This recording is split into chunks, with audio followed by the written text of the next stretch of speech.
At our son's one-year memorial, a couple came to his grave and said, "Thank you for giving your son's lungs. It saved our daughter's life." I froze, staring at them. "What are you saying?" "We never donated Pierce's organs." The couple looked puzzled as my husband shook, trying to steady himself. "Wait, aren't you Pierce Wade's parents?" they asked. "We are." But Pierce had flatlined naturally in his coma. "There was no donation," I said. The woman pulled out her phone. "But this email says otherwise." She showed me the screen. My blood ran cold. One moment, I was standing at my son Pierce's grave, trying to find some peace, and the next, I saw a name that ripped open old wounds and exposed a horrifying truth. Dr. Rachel Weinstein. She wasn't just a doctor. She was the monster who'd relentlessly pressured us to donate Pierce's organs when he was in a coma, and now, staring at that authorization, I felt a betrayal so profound it made my world tilt on its axis. How could this be happening? You see, that document was supposed to bring comfort to the family standing next to us, the recipients of Pierce's donated organs. But when the woman pulled out her phone, searching Dr. Weinstein's name, and her jaw just dropped, I knew something was terribly, terribly wrong. "Oh my God," she whispered, her eyes fixed on the screen. "Did you know about this?" My husband, Carter, tried to grab my arm, muttering about it not being our doctor, trying to shut me down. But I broke free. I walked over and saw it. There, in stark black and white, were the words, "Dr. Weinstein, convicted for organ harvesting, sentenced to 11 years. Paid families up to $75,000 to authorize organ donations from comatose patients." The silence that followed was deafening, suffocating. She kept reading, her voice shaking. 14 confirmed cases where Weinstein paid family members to withdraw life support from patients showing signs of recovery. My head snapped to Carter, who was now utterly pale, trembling. $75,000, I heard myself say, the number feeling like a physical blow. "You got $75,000? He was silent, utterly, damningly silent. "You killed our son for money." The recipient family stood frozen, the mother covering her mouth in horror. My voice, though, was shaking with a rage I'd never known. "You told me he flatlined while I was getting coffee." I accused. "You called me saying Pierce was crashing. By the time I got back from the cafeteria, he was dying. But you pulled the plug while I was gone, didn't you?" Carter couldn't meet my eyes. He just kept mumbling, "You don't understand." "Understand what?" I screamed, hot tears streaming down my face. "Our daughter, Leah, was 4 when Pierce died. She wrote a letter to Santa, asking for her brother back. She sealed it in a tear-stained envelope that all her classmates signed. For months, she slept in his bed because it still smelled like him. You watched her do that. You watched her ache, knowing you killed him for money." The recipient father stepped back, his face gray with shock. "Oh God, our daughter, he killed him? We never would have." I didn't let him finish. I kept going. "I lost my job, the one I loved, because I couldn't function. We lost the house because I couldn't work. And you said the medical bills drained everything. But you had $75,000. The truth crushed me, physically. My sister paid our mortgage for 6 months. My mother moved in to help with Leah while I had a breakdown. They emptied their savings, believing our tragedy, while you had blood money stashed away. Then it hit me. The boat. I whispered, the boat. You got a brand new boat worth $60,000 2 months after Pierce died. You said your rich cousin gave it to you as an anniversary present. He never did. We literally bought it with our son's life." Carter's face was deep red, a mask of shame. "Did the therapy we go to at least help?" he tried to say. I cut him off, barely able to stand. "Therapy? We went to 3 sessions in the first 8 months because we couldn't afford it." He looked down. Then I continued, the words burning on my tongue. "But then you got promoted, and suddenly we could afford therapy. And, of course, now you're at every single one of these sessions. You sit there, holding my hand, while I sob about stepping away for coffee, while therapist says I need to forgive myself. You know what? I don't need forgiveness. You do. Remember what you said at his funeral? I asked, and Carter went completely white. You said we were both there, fighting for him until the end. You gave a speech about being there when he needed it most.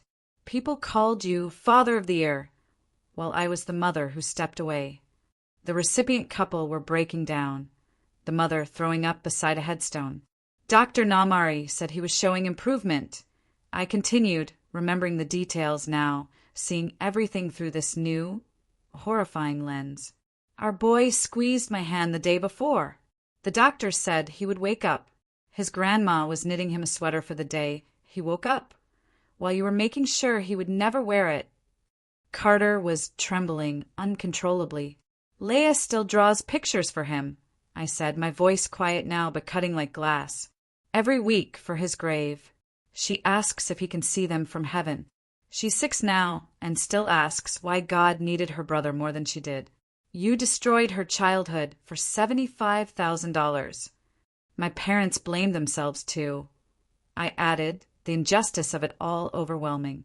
They think if they'd driven up that night, been there to support us, maybe Pierce would have fought harder. My dad has chest pains from the guilt. My mother takes anxiety medication. An entire family destroyed. The brightest part of it dead. All because you wanted 1 year's salary. The recipient couple fled, scrambling into their car. I pulled Carter's car keys from my pocket. I'm driving home. You're not coming with me. I pulled out my phone, dialing. Please don't call the police, he begged, desperation in his voice. I'm not, I replied, my voice deadly calm. I'm calling someone who will do way worse than police ever would. I watched him visibly tremble as I pressed the phone to my ear. Dad, I said, and Carter's body stiffened like he'd taken a screenshot. Yeah, I'm at Pierce's grave, but I'm driving home alone. Carter really needs a ride. He started shaking his head, mouthing, Please. I ignored him. Why?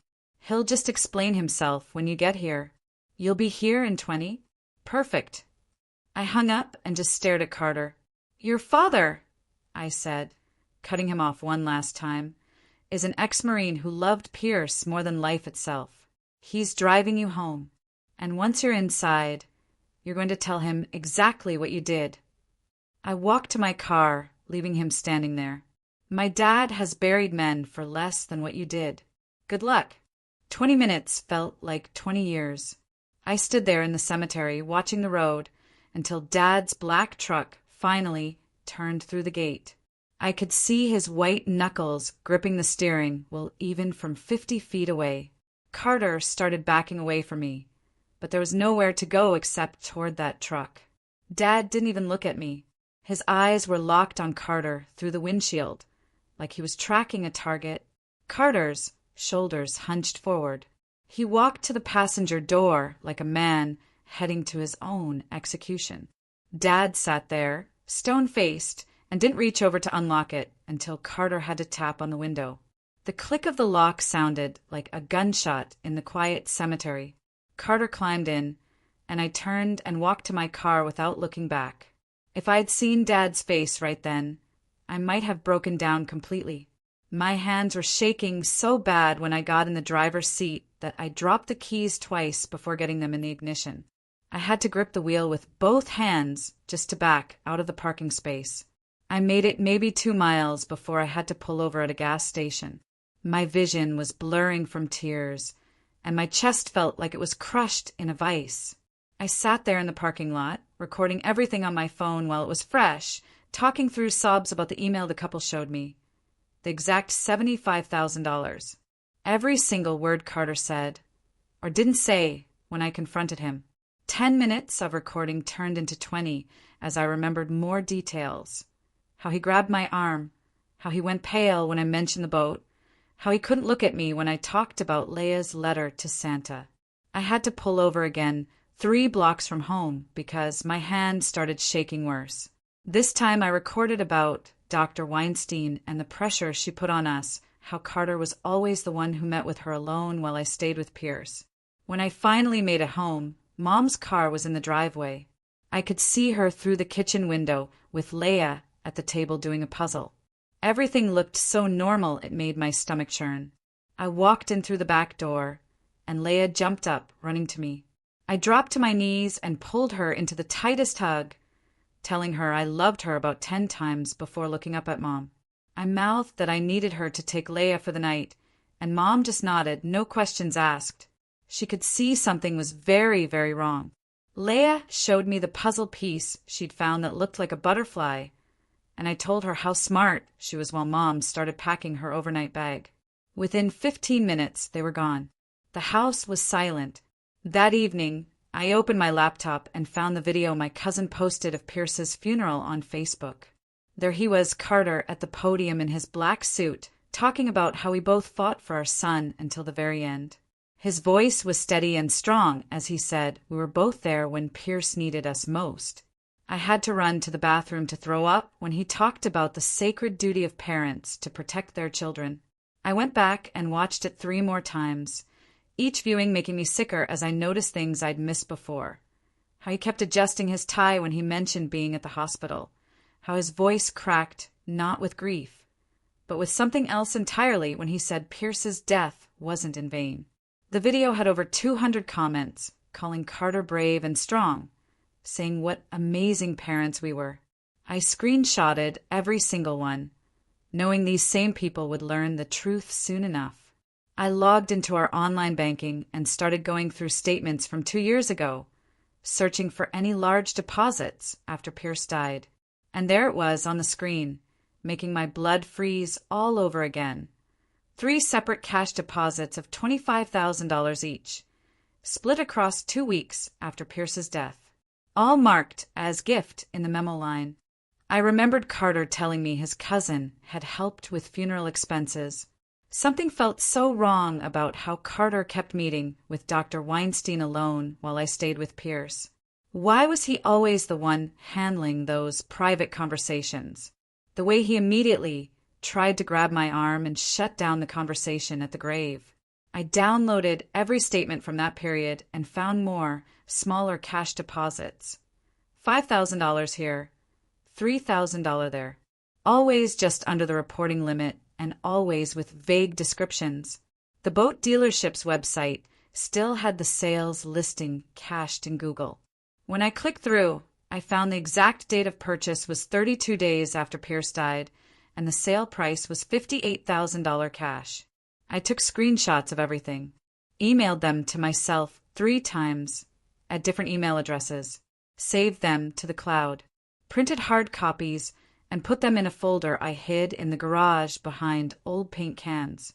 I texted my sister a long message, explaining everything that happened at the cemetery. She responded immediately, saying she was on her way and not to do anything until she got there. She arrived 40 minutes later with her laptop, a box of tissues, and a look on her face I'd never seen before, like she was ready to burn the world down. We sat at the kitchen table and she helped me organize everything into a timeline while I cried. She kept saying she knew something was off about the boat and the sudden money. Why didn't I push harder? She kept asking. The next morning, I called Memorial Hospital's records department and asked for all of Pierce's medical files. The woman said it would take 2 weeks for processing, but when I said it was for potential legal action, she put me on hold. A supervisor came on and said they could expedite it to 3 days for an additional fee. I gave them my credit card information while my sister sat next to me, taking notes about every word they said. After hanging up, I called our therapist's office and left a message that I needed an emergency session. Just me, without Carter. My voice cracked when I explained there had been a major development about Pierce's death. The receptionist called back within an hour, saying Dr. Martinez could see me the next day at 7 in the morning before her regular appointments started. I wrote it down with a shaking hand. That afternoon, I drove to Mom's house to check on Leia. I kept my voice light and normal when she ran to show me her new drawing for Pierce, a rainbow with birds flying through it. She asked if Pierce could see rainbows in heaven, and I told her absolutely he could. Mom watched me from the doorway with worried eyes, and I had to excuse myself to the bathroom, where I sobbed into a towel so Leah wouldn't hear. Late that night, after Leah finally fell asleep at Mom's house, I spread a poster board across my dining room table and started mapping everything out. I wrote Pierce's hospital admission date at the left edge and drew a long line across the board. Every single hospital visit went on there with different colored markers. Blue for when both Carter and I were there together. Red for when Carter was alone with Pierce. Green for every time that woman from the hospital called about organ donation. The red marks clustered around the final week like blood drops on paper. My hands cramped from gripping the markers, so tight as the pattern became clear. Carter had been alone with Pierce for 3 hours the day before he died. 3 whole hours while I was home getting clean clothes and paying bills. The doorbell rang at 7 the next morning, and Dad stood there, his jaw clenched so tight I thought his teeth might crack. He pulled me into a hug that felt like armor and said he'd handle all contact with Carter from now on. I showed him the timeline and watched his face go from red to white to gray. He took pictures of everything with his phone and said he was keeping copies in his safe. Later that morning, I found myself Googling Dr. Weinstein's name again and clicking through pages of search results. An article from 2 years ago made me stop breathing. 14 families had come forward about their loved ones who died after Weinstein convinced family members to withdraw life support. The article had a link to a private Facebook group for the families, and my cursor hovered over it for 10 minutes before I clicked. My phone rang while I was reading their stories, and the hospital's number made my stomach drop. The risk manager introduced herself in that fake, concerned voice people use when they're scared of lawsuits. She promised to look into my concerns personally and assured me the hospital took these matters very seriously. Her rehearsed words told me they already had lawyers involved. I hung up, feeling sick. Dad texted me an hour later with just 4 words. Carter showed up here. Another text came through with more details. He'd made Carter sit on the porch like a door-to-door salesman, and Carter had confessed everything. Dad said, Carter admitted he signed the papers while I was at the cafeteria. Dad said Carter cried like a baby, but he didn't care. The next morning, I sat in Dr. Martinez's office at 7 sharp, my hand shaking in my lap. She listened to everything without interrupting, and then handed me a business card for a victim's rights attorney. She reminded me this wasn't my fault, and that what I was feeling was real trauma from a real betrayal. The validation made me cry harder than I had in months. After the session, I drove straight to the bank and asked for copies of all our statements from when Pierce died. The teller started pulling them up on her computer and mentioned that cash deposits over $10,000 get flagged automatically. She printed everything and put it in a manila envelope that felt like it weighed 100 pounds. That evening, while I was making dinner, my phone pinged with an email from someone named Margaret. Her son had been one of Weinstein's victims 3 years ago. She invited me to their support group meeting next week and warned me the legal process would take forever. She said the waiting was almost as hard as the betrayal itself. I was reading her email for the 3rd time when my phone rang with Leah's school number. Her teacher's voice was careful and worried as she explained Leah was drawing pictures of hospitals during art time. She'd also been telling the other kids that her daddy was bad and did something wrong. My chest tightened as I scheduled an appointment with the school counselor for the next day. I needed to figure out how to help my daughter process this nightmare without destroying her relationship with her father completely. 3 days later, a thick envelope arrived from the hospital with Pierce's complete medical records. I spread the papers across my kitchen table with shaking hands. Page 47 showed the exact time life support was withdrawn. 2:53 p.m. on March 15th. My coffee receipt from the cafeteria was time-stamped at 2:48 p.m. Carter had told everyone Pierce flatlined naturally at 3:55 p.m. The lie was right there in black and white medical documentation. He pulled the plug while I was walking back with my stupid coffee and then waited an hour to call me. An entire hour of sitting next to our dying son, knowing what he'd done. I took pictures of every page and emailed them to myself, my sister, and the attorney Dr. Martinez had recommended. The evidence was piling up like stones around Carter's neck, and I was going to make sure he drowned in it. The next morning, I went through our old phone bills online, something I'd never checked before because Carter always handled our accounts. The detailed billing showed every single call from his phone, and there they were. 3 calls to a number I didn't recognize on March 14th, the day before Pierce died. I typed the number into Google, and my stomach dropped when I saw it belonged to Weinstein's medical consulting office. The first call was at 9 o'clock in the morning and lasted 23 minutes. The second one came at noon for 19 minutes. The third was at 4:30 p.m. for 27 minutes. I screenshotted everything and saved it to 3 different cloud accounts. My hands were shaking as I searched online for any news articles from when Pierce was in the hospital. Most of the results were about the accident that put him in the coma. But on page 4 of the search results, I found an article from our local paper dated March 13th. The headline was about hospital improvements, but buried in the middle was a quote that made me stop breathing.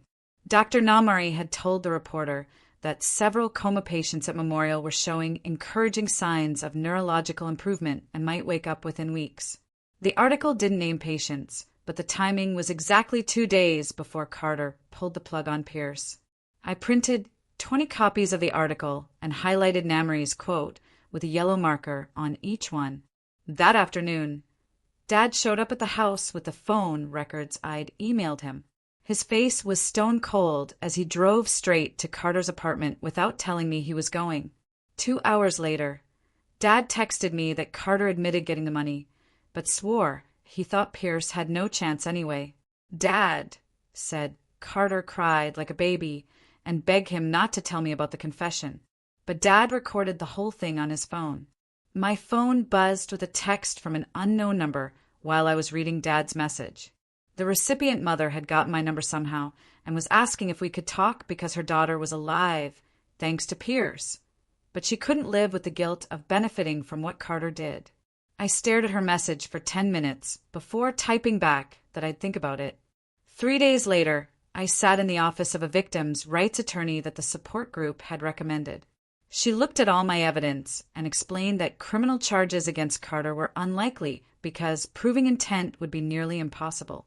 She said civil action was our best bet, but even that would take years and might not result in much. She told me to keep gathering evidence and document everything because you never know what might turn up. Why did Carter make those 3 phone calls to Weinstein's office the day before Pierce died? What were they discussing for 20-something minutes each time? The timing of that newspaper article about patients improving seemed awfully convenient for someone looking to make a quick decision about life support. The next week, a manila envelope arrived from the prosecutor's office with a copy of Weinstein's plea agreement transcript. Page after page showed her admitting to targeting financially vulnerable families with improving patients because they were easier to convince. She described her exact script for approaching family members when one spouse was absent. She admitted to telling families their loved ones had no chance when medical records showed otherwise. Reading her words felt like someone was ripping my chest open all over again. The bank manager called me personally to say she found more documentation about Carter's deposits. The certified letter she sent confirmed the cash deposits were converted to cashier's checks within days and then wired directly to Marine Dreams boat dealership.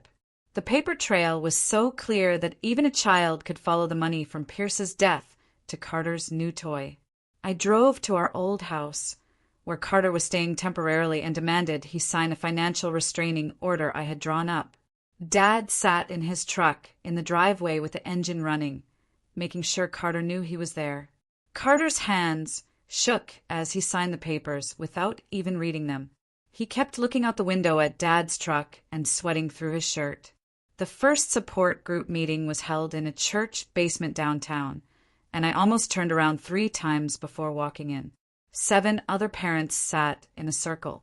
When it was my turn to share, Another mother started crying before I even finished. She said Weinstein had used the exact same words with her family about her daughter having no quality of life. She said Weinstein told her the same lie about other families being grateful for the chance to donate. We were all victims of a practice script, delivered by a monster in a white coat. Later that night, I remembered our old tablet that we shared for shopping lists and family stuff. I powered it on for the first time in months and went through Carter's messages. There, in his text to his brother from 2 months after Pierce died, was a photo of the boat with Carter bragging about what a smart investment it was. His brother had replied asking how they afforded it, and Carter wrote back that he'd gotten a bonus at work and found a great deal. Not one word about where the money really came from. I screenshotted those messages too and added them to my growing file of evidence that would make sure everyone knew exactly what kind of man Carter really was. The next morning, I called Child Protective Services from my car in a parking lot outside their office. My hands shook as I explained the situation about Carter killing our son for money. The caseworker listened quietly and took notes while I talked about needing to protect Leah from a father who'd sold her brother's life.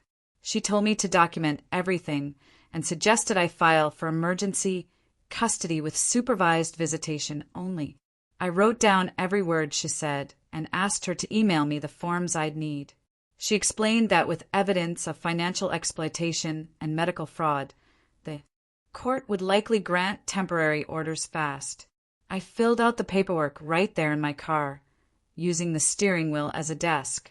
My sister texted me that she'd been going through old photos and found something weird on Carter's computer calendar from 2 years ago. She sent me a screenshot showing a meeting with someone called RW, patient advocate, the exact night Carter claimed Pierce started crashing. The timing was too perfect to be random. RW had to be Rachel Weinstein. My sister kept digging and found 3 more meetings in the weeks before Pierce died. Each one was marked private and scheduled for when I'd be at work or running errands. The hospital's legal team called me that afternoon, offering $25,000 if I'd sign papers promising not to talk about what happened. The lawyer's voice was smooth and practiced as he explained this was a goodwill gesture to help our family heal.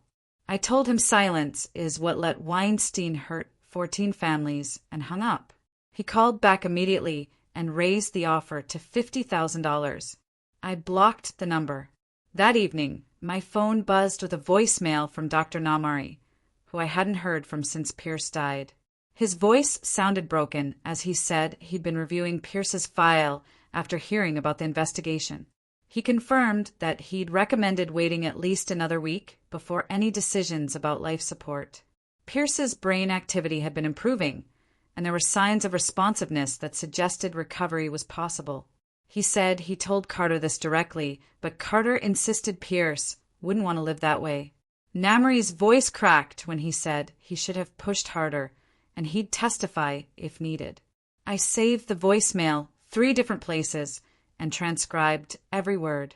My attorney worked fast and sent preservation letters to the hospital and Carter's lawyer, demanding they keep all records and communications.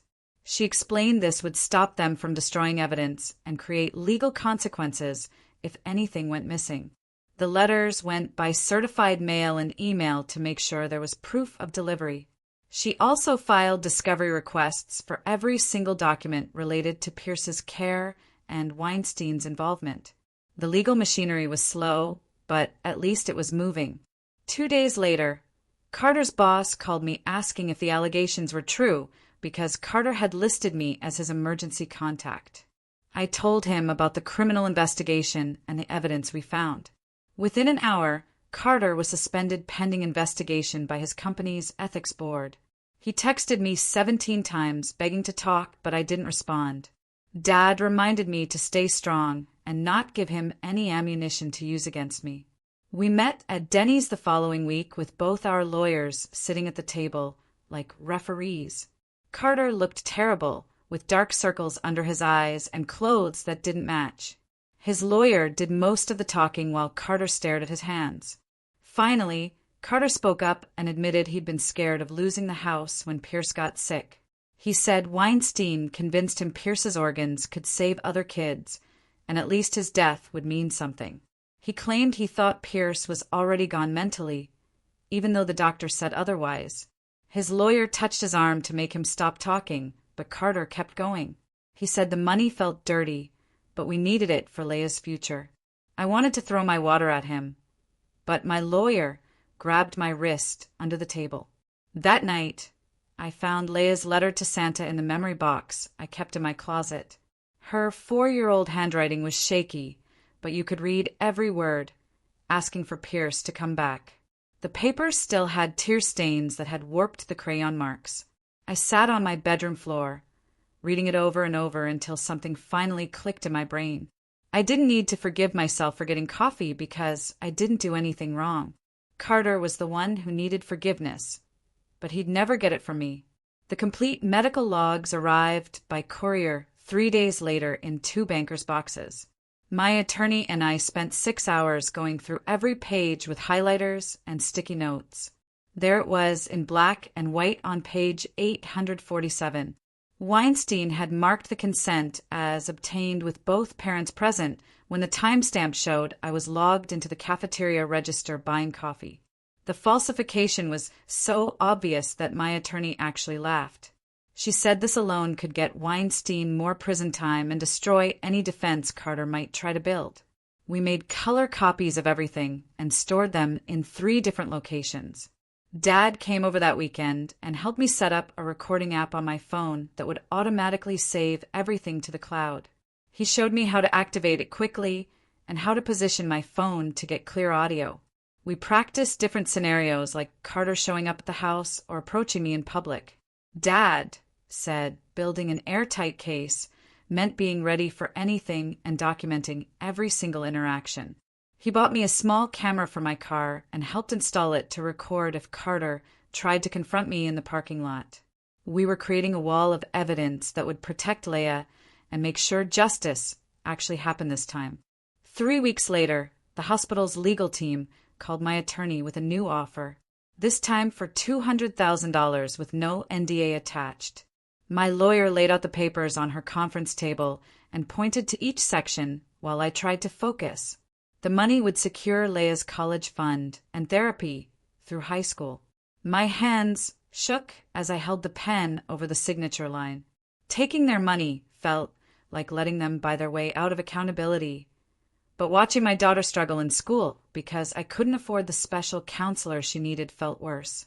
I set the pen down and asked for 48 hours to think. That same afternoon, a reporter from the local paper called, asking if I'd contribute to their series on Weinstein's victims. She said 12 other families had already shared their stories anonymously. I met her at a coffee shop downtown, where she showed me drafts of the other articles.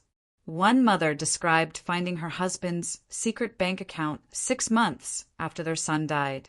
Another family discovered the truth when Weinstein got arrested and their medical records became evidence. I spent 3 hours telling her everything while she typed on her laptop. She showed me the draft before submitting it, changing details to protect our identity, but keeping the $75,000 and the boat purchase.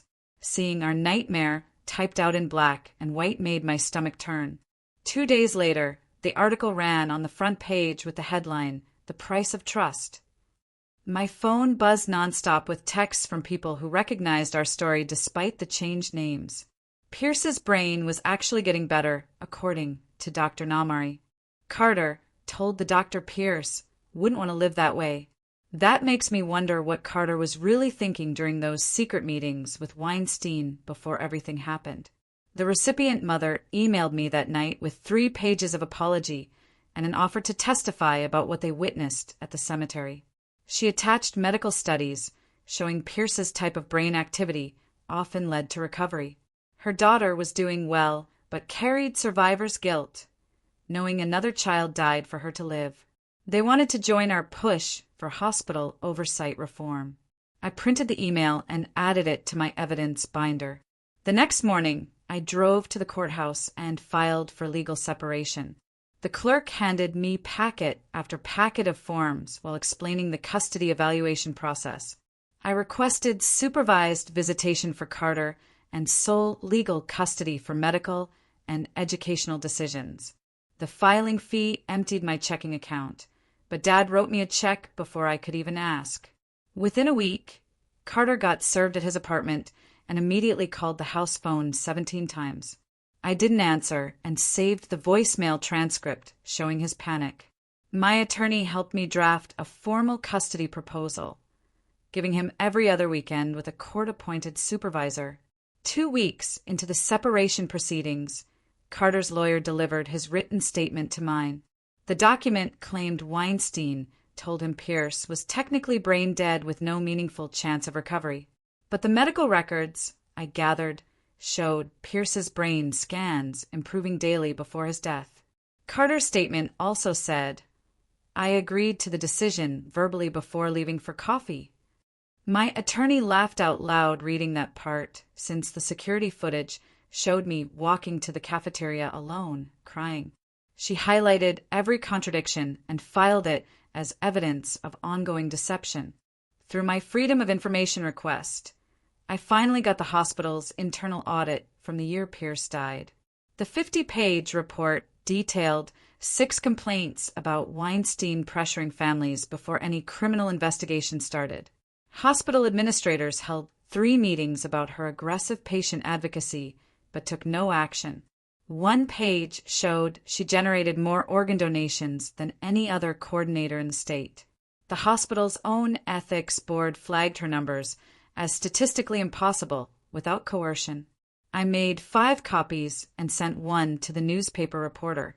That weekend, while Leah was at my mom's, I set up my phone to record a video message. I sat in Pierce's old room and talked to the camera for an hour about everything that happened. I explained why I fought so hard for the truth and why I couldn't stay married to someone who killed her brother. I showed her Pierce's baby pictures and the Mother's Day card he made me the year before he died. I put the video on a flash drive and locked it in my safety deposit box for when she turned 18. The deposition date arrived faster than expected. I wore my only suit and brought 3 binders of organized evidence. The hospital's lawyer sat across the massive table, looking uncomfortable already. I presented the timeline calmly, showing each document and explaining what it proved. When they asked about my emotional state, I described finding out at a cemetery that my husband sold our son's life. Their lead attorney kept checking his phone and whispering to his colleague. After 4 hours, they called a recess and didn't object to any of my evidence submissions. Carter's deposition the next day went exactly as badly as my attorney predicted. The court reporter later told my lawyer she'd never seen someone contradict themselves so many times. When asked about his funeral speech, claiming we both fought until the end, Carter broke down sobbing. He admitted he practiced that speech for days, knowing he'd pulled the plug while I was gone. When questioned about the $75,000, he first denied it, then claimed it was less, and finally admitted the full amount. His lawyer kept trying to redirect, but Carter couldn't stop talking. He said that the guilt was eating him alive and he wanted to die. The hospital's attorneys exchanged worried looks when he mentioned Weinstein called him 6 times the week Pierce died. A month after the depositions, the district attorney's office sent a letter declining to file criminal charges. They cited insufficient evidence of criminal intent and the statute of limitations on fraud charges. I wasn't surprised since Carter's lawyer probably negotiated immunity in exchange for testimony against the hospital. The civil case would continue regardless. My attorney said we had enough evidence to destroy the hospital's reputation, even if criminal charges never came. 3 weeks later, my attorney filed the civil lawsuit against Memorial Hospital in Carter, and we joined 14 other families who'd been victims of the same scheme. The conference room at the law firm was packed with parents holding tissue boxes and thick binders of medical records. Each family told their story, and I realized ours wasn't even the worst one. One mother lost twins when her husband accepted $100,000. Another father killed himself after learning what he'd done. The lead attorney explained we had enough evidence to potentially bankrupt the hospital, which made their insurance company suddenly very interested in settling. I started EMDR therapy the following Monday because regular therapy wasn't touching the trauma. The therapist moved her fingers back and forth while I recalled finding out at the cemetery, and somehow my brain started processing it differently.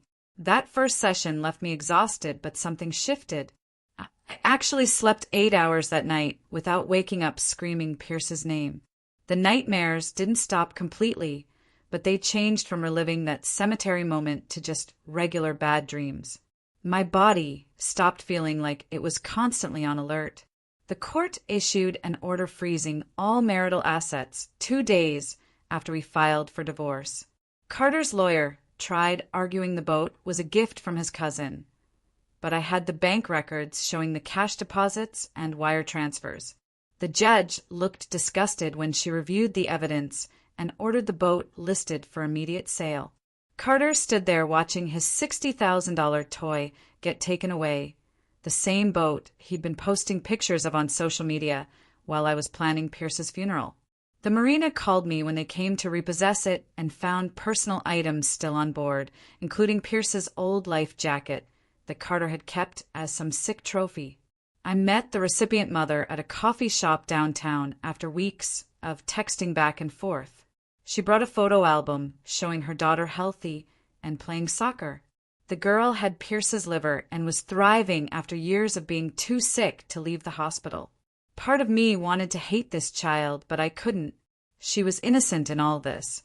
Her mother cried when she told me they never would have accepted the organs if they'd known Carter was paid. She showed me the thank you card her daughter wrote to our family that they never sent because they found out the truth first. We sat there for 3 hours, sharing pictures and stories. 2 mothers connected by the worst kind of tragedy. The hospital settlement offer jumped from $50,000 to $500,000 after our attorney threatened to go public with all 14 cases. They included full coverage for Leia's therapy until she turned 21, plus my therapy costs. My attorney said we could probably get more if we pushed, but I was tired of fighting. Other families were settling too because we all needed to move forward. After 2 weeks of going back and forth with my attorney, I accepted the settlement but refused to sign any gag order about Pierce. They tried making silence a condition, but I held firm. Some battles matter more than money, and Pierce's story needed to be told. The hospital finally agreed when they realized I'd walk away from everything before staying quiet. Carter moved into a 1-bedroom apartment across town, and we started using a co-parenting app called Talking Parents that documents everything. No more phone calls or texts that he could lie about later. Every message got saved with timestamps. He tried calling me directly once, but I didn't answer and reminded him through the app about our communication agreement. His first message was 3 paragraphs of apologies, but I didn't respond except to confirm pickup times for Leia. Our first custody exchange happened at the police station parking lot because my attorney insisted on a neutral location with cameras. Leia didn't understand why we couldn't just meet at home, but she seemed calmer with the structure. Carter looked terrible with dark circles and weight loss, but I felt nothing seeing him.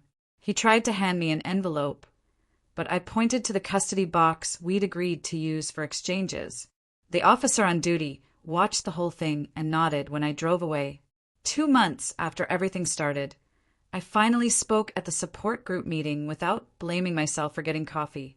I told them about Pierce squeezing my hand and Carter pulling the plug while I was gone. The other parents understood immediately. One father said, "Absence isn't betrayal," and everyone nodded. Another mother whose husband did something similar said forgiving ourselves for being human isn't the same as forgiving someone for being a monster. Dad came over that weekend and apologized for wanting to hurt Carter at the cemetery. He said he'd been having dreams about Pierce and realized violence wouldn't bring him back. We agreed to focus on protecting Leia and making sure Pierce's story helped other families. Dad started building a memory box with Leia, filling it with Pierce's favorite things and stories about him. Mom helped by printing all the photos from before that day. We spent Sunday afternoons working on it together while Leah drew new pictures to add. But the anniversary of Pierce's death came faster than I expected, and we kept it small with just Mom, Dad, my sister, Leah, and me at the cemetery. The timing of that district attorney letter seems really convenient for the hospital. Declining charges right when Carter's ready to testify against them makes me wonder what conversations happen behind closed doors that we're not hearing about, especially with 14 families all having similar stories about the same coordinator. Carter wasn't invited and didn't ask to come through the app. I brought the sweater his grandmother had knitted before she passed, the one with dinosaurs on it that Pierce would have loved, and I wrapped it in tissue paper to leave at his grave. Leah put her newest drawing next to it, one where Pierce was playing soccer in heaven, and Dad cleared his throat a lot while Mom held my hand. We didn't stay long because Leah got cold. Before we left, I touched a headstone and told Pierce I knew the truth. The nonprofit called me the next week about a part-time position helping families who lost children. And even though the pay was half what I made before, I took it immediately. My first day back at work felt strange after being home for so long. But the other parents there understood why I needed 10 minutes in the bathroom to collect myself. The bills got tight with the lower salary, but the settlement money covered Leah's therapy and our basic needs. I started bringing lunch from home and canceled the streaming services Carter had signed us up for with his blood money. The co-parenting app became our only communication method, and every message got documented with timestamps. Carter tried texting me directly about Leah's school play, but I screenshotted it and reminded him through the app about our agreement. His supervised visits happened every other Saturday at the community center, where a social worker watched them play board games. Leah didn't understand why Daddy couldn't take her to the park alone anymore, but she adjusted to the new routine. 6 months after that day at the cemetery, I could finally think about Pierce without my chest feeling crushed. His death wasn't some tragic accident or God's plan like everyone kept saying at the funeral. It was a betrayal by the person who should have protected him. Naming that difference out loud in therapy helped more than 2 years of blaming myself for getting coffee. The guilt didn't disappear, but it shifted to where it belonged. Leah started play therapy with someone who specialized in childhood grief. And after 3 months, she stopped drawing hospitals in every picture. Her therapist taught her to make a feelings journal, where she could write letters to Pierce about happy memories instead of just sad ones. She wrote about the time he taught her to ride her bike, and when they built a fort during a thunderstorm. The pictures she drew now showed Pierce doing fun things like eating ice cream or playing with their old dog, instead of lying in a hospital bed. At the support group, 5 of us whose kids were victims of the same scheme started meeting with a lawyer about hospital oversight.